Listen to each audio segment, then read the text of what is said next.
আজকে আমরা জিএসটি উচ্চ পরীক্ষার বৃত্তের 2023-24 সেশনের একটা এমসিকিউ নিয়ে আলোচনা করব। ওকে, এমসিকিউটা একটু দেখো কি বলা আছে। বলছে যদি X square plus Y square equal to 9 বৃত্তের একটি স্পর্শক এক্স অক্ষের সাথে 45 ডিগ্রি কোণ উৎপন্ন করে তাহলে উক্ত স্পর্শকের সমীকরণ নির্ণয় করো। মানে বলা হচ্ছে একটা বৃত্ত দেওয়া আছে, একটা বৃত্তের স্পর্শক এক্স অক্ষের সাথে 45 ডিগ্রি কোণ উৎপন্ন করবে। বুঝছো? একটা স্পর্শক কি বলছে, এক্স অক্ষের সাথে 45 ডিগ্রি অ্যাঙ্গেল তৈরি করবে। একটু খেয়াল করো, সাপোজ আমরা যদি দুটো অ্যাক্সিস অঙ্কন করি আর কি, এটা এক্স অ্যাক্সিস, এটা হচ্ছে তোমার Y axis, Y dash X dash. এখন কি বলছে, এক্স অক্ষের সাথে বৃত্তের একটি স্পর্শক, এটা একটা বৃত্ত, এই বৃত্তটাকে মনে করো একটা স্পর্শক আছে, এই যে সে হচ্ছে তোমার সেই স্পর্শক এক্স অক্ষের সাথে কত ডিগ্রি অ্যাঙ্গেল তৈরি করে, 40 ডিগ্রি। ওকে, এই স্পর্শকের সমীকরণ বের করতে হবে। বুঝছি? এই বৃত্তটা কত, বৃত্তটা হচ্ছে তোমার এই যে X square plus Y square equal to কত, 9। বুঝছি?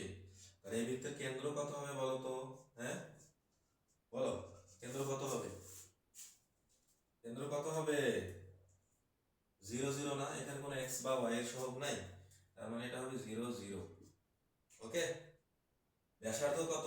এই যে ব্যাসার্ধ, এখান থেকে তুমি পাবা 9, মানে X square plus Y square equal to কত, 3 এর উপর স্কোয়ার, মানে ব্যাসার্ধ কত? ব্যাসার্ধ হবে এই যে, এটা হচ্ছে 3। বুঝছো?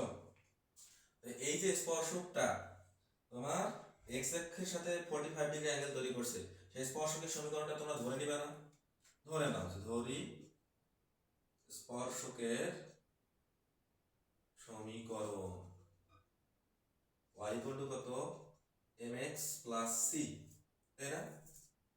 m কত, ওই যে 45 ডিগ্রি অ্যাঙ্গেল তৈরি করছে, তাহলে tan 45 ডিগ্রি ইনটু কত, x প্লাস c। তাহলে 45 এর মান যেহেতু 1, তার মানে x প্লাস c হবে। ঠিক আছে? তাহলে এটা সমান কত লিখতে পারবা, x minus y plus c equal to 0। ওকে, আমরা এটা লিখলাম, এটা একটা ইকুয়েশন দিয়ে রাখলাম।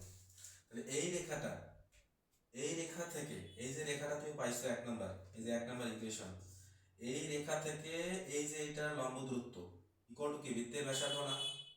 মানে ওই রেখা থেকে, স্পর্শক থেকে এই কেন্দ্রের যে ডিসটেন্স, এটাই তো হচ্ছে বৃত্তের ব্যাসার্ধ।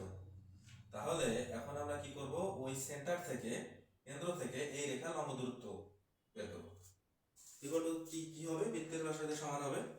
তাহলে 1 নং রেখার, তাহলে আমরা লিখবো যে 0 0 কেন্দ্র 0 0 হতে 1 নং রেখার লম্ব দূরত্ব, লম্ব দূরত্বটা কি বলো, এই যে বৃত্তের ব্যাসার্ধের সমান, বৃত্তের ব্যাসার্ধ কত আছে, 3 ইকুয়াল টু 3। তাহলে এখন কি হবে বলো, এই রেখার উপরে ওই কেন্দ্রটা বসবে না, 0 মাইনাস 0 প্লাস c, তার মডুলাস ডিভাইডেড বাই x এর সহগ কত, রুট ওভার দিয়ে 1 এর উপর স্কয়ার প্লাস এখানে y এর সহগ কত, -1, -1 দিয়ে তারপর স্কয়ার ইকুয়াল টু কত, 3 না? তাহলে এখানে modulus of c equal to কত লেখা যায়, এখানে কত হয়, 2 1 1 2, তাহলে √2, তার মানে 3√2, c এর ভ্যালু কত, প্লাস মাইনাস 3√2। ঠিক আছে? এখন এই c এর মানটা যদি একে বসায় দাও, c এর মানটা কি করবা, 1 নম্বর ইকুয়েশন বসাইলে কি হবে, এই যে x minus y plus minus 3√2 equal to কি হবে, 0। এইটাই হবে তোমার নির্ণয় স্পর্শকের সমীকরণ। দেখো তো এটা কয় নাম্বার অপশনে আছে, x minus y plus minus 3√2 কত বলো, এই যে বি নাম্বার অপশন। আমরা বুঝতে পারছি এটা। ওকে।